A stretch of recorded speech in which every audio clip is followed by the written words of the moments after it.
Okay mga guys, meron ako alam sa 5 daliri pero di ko alam kung maubos ko to. Start kung paano.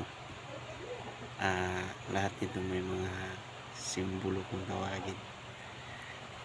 Umpisa na natin. Ang ito, Department of Health.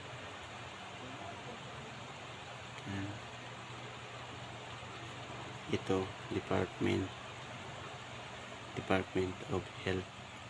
Ganito. Ang sunod naman, ang ito,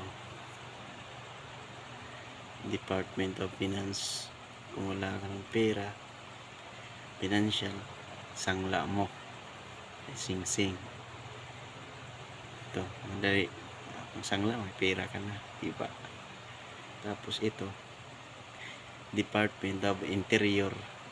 Kahit saan sulok-sulukan ng interior ng lugar, pinapasok, pinalugong ito. Kung saan-saan.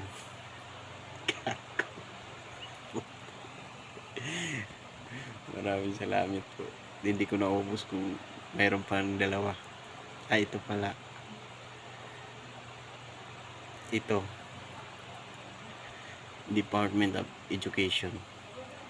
Itong magtuturo ng mga bata kung paano mag-aral lang mabuti, kung paano yung mga paano gawin. Ito, Department of Education. Ang ito naman, gustang alam ko, Department of walang pinag-aralan. Tanmark lang, okay na tayo. Kubra na pera.